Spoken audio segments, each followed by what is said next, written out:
Welcome into the latest edition of Extra Time. Mario's here. Mario's not been on for a while, eh? No, Mario's not been on for a while. I missed the Raheem Sterling bit, where you got very angry on Thursday that it was brought up, saying this is never going to happen, and it happened on the Friday. Hold on. I was part of a group of people. Right, I see. They were ridiculing it. OK. But you were still part of it. Correct. Probably head of the group, knowing you. I think what you'll find... Yes. On Friday, before it happens, we had a transfer show, you know, mixed with a few other things that got thrown in. Right. And I think you'll find I retracted my you admitted you were wrong. And I said, well, Did you eat humble pie? Shaka's shaking his head. No chance. Never happened. No chance. I would use the words, I was wrong. I forgot. I forgot about the relationship they had at City. I see. And once I had that fountain of knowledge... So you were not wrong? What? You were wrong to say this is never going to happen. I never said that. I never said that. Mario, how you been, mate? How was your break? Oh, my break was good. I'm good. I'm very good. Thank you for asking that. Oh, Mario's always good. Look at him. I'm so happy. I did nearly throw out one of those. If Raheem Sterling goes to Arsenal, right. I will. Oh, yeah. You know, let's throw some. You're Fernando Torres tattoo. Get ready That's to a few match. years ago now. Oh, Pete sent me something that he wants me to ask you about. What, Shaq? What about him on the show? All right. Oh, it's for context on the first question. I've got to do two things at once here now. How would you assess the situation at United? Is it due to poor investment, management issues, or an unmotivated group of players? Now, what does it say on my thing here? Dan Ashford, before Manchester United's defeat to Liverpool, we think Eric is the right coach for us and we're fully backing him. I'll address that as I've done for it's all three. Right. Or ownership issues, manager issues, and player issues. It just owners aren't going anywhere. You can't get rid of an entire squad of players. Ten Hag is as much a problem as the other two. He's expendable. I think Manchester United and the people there need to take a leaf out of my book and just go. I never said that. Say we're wrong. What? As you were with Sterling? No, and I said we're wrong. Oh, I see. They're wrong. We're wrong. They're wrong. Someone's wrong. Take a little. They should never have got a Dutch manager, isn't it, Mario? That's where they went wrong. God. Dan, easy now, Tiger. We are Easy, fine, Tiger. you know, because we admired Slot playing. Hey, Slot, easy now. Hold on, has there ever been a good Dutch manager in the I said it Premier last League? season. I said, if he's not... What? Oh, because you didn't have a good manager, or you played? He played with you, Gullit. But he he tried. managed him We too. cannot qualify Managed him him. too. No. The only good one. Raheem Sterling mistake. Dropped to the bench in the FA Cup. Okay, tell me, Greg, what happened? No. I played with Ruud for a year, and he was my manager for a year. But I also worked with another Dutch manager, in Wim Jansen. So I can work with Jansen. You know, I can work with a bit. I know him. I know Jansen. Yeah, there we go. Yeah, right. I know Jansen. About Jansen, I know. I never played on it, but I know about him. Yeah, but going back to the Dutch side, hey, Ten Hag, if I said it last season, if they believe that he is the future, and clearly that's what they believe in, regardless of what we are thinking, then I said, the question was, should we keep him or let him go? But the club thinks he's the future, regardless if we are thinking like, hey, he's got to fix the boat, and if he can't do that, we said that, hey, the change has to happen. No, the club don't think he's the future, Mario. They were out there in the summer with a... What's this? They gave him the new deal. Why they gave him the new deal? What's that thing you get when you put it over you and it's got like writing on it? Oh, like a sandwich board? Yeah. Right. They were out they were walking around with one of those saying, anybody want to be our manager? Traffic lights. Apart from, the traffic lights. Oh, traffic. They were doubling up by washing windscreens as well. Cars going by. Oh, God. So you want to tell me he was the only one that grabbed it? I would be running there too if I could be the manager. Come on, Man United Mario, manager, we'd love not you a to be bad manager. shout. That'd be We great. would criticise you so much, it'd be fantastic. I'd come with a retirement. Yeah. To see him. Okay, I have a question. What's the I point never in want to. Right, this person's angry, Mario. So let's get serious. What is the point in ESPN FC when a ref makes a ridiculous call like the Rice yellow and almost the whole panel, other than Shaka, agrees with the ref? Shouldn't the media be there to help improve the game? Just being yes men isn't helpful at all, in my honest opinion. You know, yeah, Craig, you big yes man. I've always felt I'm here to improve the game, man. Hold on. That's what I'm doing. Right. No point since the Rice second yellow have I been asked or discussed that scenario. Well, let's ask you. Saturday, I wasn't in. The guy, was you and Stevie, right? Right. Yeah, And we on you- TV Saturday. Yeah. And you discussed it. Okay, so let's discuss it now. We didn't discuss it yesterday because we were on discussing Kylian Mbappe. I don't know where Shaq. Well, I think I know where he is. Yep. For me, it was a correct decision because it's utter stupidity. The laws were tightened in this a year or two ago. You know, anybody who kicks the ball away at all has last year received a yellow card. No ifs, no buts, no maybes. It didn't matter if it was 50 yards or 5 yards. And so the fact that he did it nonchalantly as he did it, I don't see where there's an argument to say. And Mikel Arteta coming out talking about consistency. Get a grip, give your head a wobble, right? Sort your team out. Sort your team out, right? Get your results.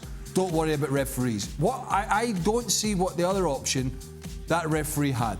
Because Declan Rice, I believe, unless there was a force of nature, kicked the ball away. And this is the problem. We're all yes men. Yeah. Why are we yes men? Because we're just helping the I authorities. tell you what, Arsenal, you've been so wrong. He's sounding like... Who's setting that in? Mikel Arteta? Sounds like the manager. Shaka, you're the only person that I think that we've seen who said that... On the planet. It was on the planet. No, I don't think Arsenal fans are not. I'm just here to improve the game. Mario, your opinion on it? Was Declan Rice right to be given that second yellow? A yes man as well? Yes, because I felt like, what he did in the situation, he knew what he was doing. And the person that is trying to say like, hey, anybody that says, oh, the ref pulled the card too quickly, okay, but guys, he knew what he was doing. And at the beginning of the season, for all the people that normally said that Rice shouldn't have got booked, he sits in the dressing room and they really tell all the players the new rules and the old rules, what is very important to know. And Rice knew that rule. Don't touch the ball. And Feldman was just clever. It's not nice, but that's a clever. This happens all the time. This is not a new thing that Feldman did. Put the ball there, kick it against him, making sure that he gets a yellow card. Do I like it? No. But it's part of the game? Yeah. So Rice has to be a little bit smarter. And he is intelligent enough to understand that. Do you know what's not a new thing? And I suppose it'll never change. Fans of clubs, right? They're so blinkered. They're so blinkered in their view. It's frightening, right? There is no common sense. There is no middle ground. There is no analysis. It's either conspiracy, refs are against us, decisions, never accountability. Wow, never Shaq. Accountability. Everyone's against you. I'm just here to improve the game, Dan. It's my only responsibility. Oh, really? Yes, right, that's my... What was your argument? I just thought it was soft. I thought if the referee just said, get on with it, nobody would have an argument at all. Your tone doesn't seem to be... This suggests this is a hill you're going to die on for. No, I'm yet to meet that hill, Dan. Well, yeah. Listen, you can say sorry if you want. International breaks. That's what you get angry about. Say I'm sorry. Shaka, I obviously won here on Thursday. Did you do your first power rankings? No. Why not? Need 4 games. After Have you done any fine-tuning to the algorithm this summer? No, He's on the computer again today, I noticed, wasn't he? Yeah, cool. Yeah, he was asking interesting questions. He was asking some... Dodgy questions. Yes, Yeah. questions that are normally unrelated to anything that we would do. And then he went back on his computer. Mario, with 3 games in, who looks likelier to finish higher in the Premier League, Chelsea or Manchester United? Oh, God. Oh, that's a difficult one. They both are like... The way I said it, we talked about it prior to this moment, is that if Chelsea keeps, if Ten Hag keeps on getting exposed like that, I think Chelsea will then go beyond them. because I said we talked about it, like what position Chelsea was going to be, and I gambled, and you all started laughing at me that I said, oh, they had 6, so now they're going, you know, they're trying to be in the top 6 again. So I still will say Chelsea will surprise them. We would never. You know, we had a big Liverpool love-in yesterday, and we had Luis Garcia, I was on at one point, and Frank Leboeuf, who both picked Liverpool to win the league. Fair enough. And Sebi, who was in the hot seat, when I didn't get a chance to go back to him on this, but it was bugging me all night last night, and I've not let it go, he said, oh, congratulations, well done for picking Liverpool to win the league. Oh dear. And I'm like, no. Hold on a minute. He's played with my chair at my desk, and I can't get it back to the way it was. What do you mean? Because he's so short. Like, he had to get it higher, and now I'm trying to get it lower again. I actually think two of you. You spilt water. I actually think 2 of you could fit in that chair at once. What like Maris and Nickel did? Why don't you just do what I did? When but people didn't like. When I left. When you went on holiday. Not last time, the time before. I put some big signs. Remember his big sign? Put big signs up. It's not a visitor's computer. I don't want people's germs on my. Oh, it said germs? On my computer. Really? What do you mean? Germs? Yeah, germs. Just them touching. Oh, germs. Oh, yeah, people are touching things. And you're coming along, you're touching my computer, and then my pictures have moved as well. That's always a giveaway. Right. My pictures have moved, right? And I'm thinking, and I'm like that. If I find That's out, because me and Stevie moved. if I find out, I should booby trap my chair. Really, I really don't want people sitting at my desk. Yeah, so thanks for that, Sebi. Now, this is a good question, Mario. What's your most memorable 50-50 challenge? Proper crunching tackle, and what was the result of it? Is there one that kind of comes to mind? Yeah, I had one when I was at Wigan. I had one. I had a 50-50 challenge, and I in that way, I will say that I protected myself, and it wasn't. And I was really happy that I didn't really. They call it in England. They say I didn't do the guy, and I went in with 2-footed, like proper tough, like. Because I knew that he was gonna go 100%, so I better go 100%, because if not, one is gonna come out and hurt anything. And I went in, he went in, and eventually he didn't go as hard as I went, because he kind of like moved away, tried to move away from it, and I got a red card and I walked off. So that wasn't a good result, but away from that, at least I could play. At least I got a red card. I know how that felt, and it wasn't nice. It's not a nice feeling to have. What about you? Crunching tackle? One's for just every game, wasn't it? Yeah. Yeah, just in. Too many to remember. Right, Me too. Same for me. Yeah. What was the one that when you broke your leg? Was that a crunching tackle? No. That was actually kicked with my right foot. Dean Saunders come across, caught my right foot, and it spun me, and my left studs got stuck in the turf.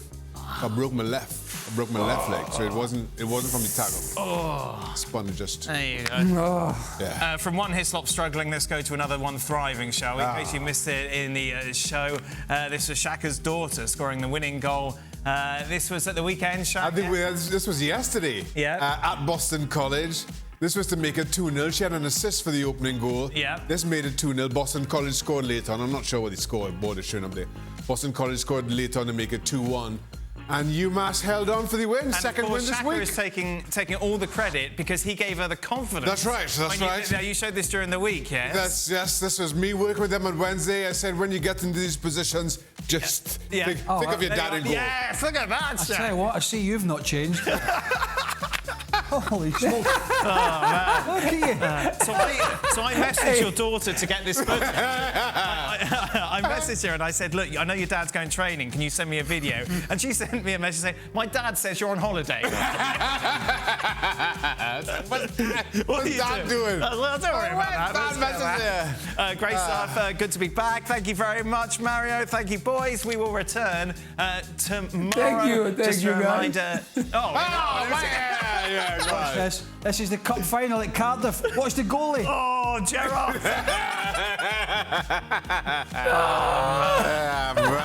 You can't have moved like that for a while, to be fair. How are you feeling the next day? I haven't moved period since. God. That's it.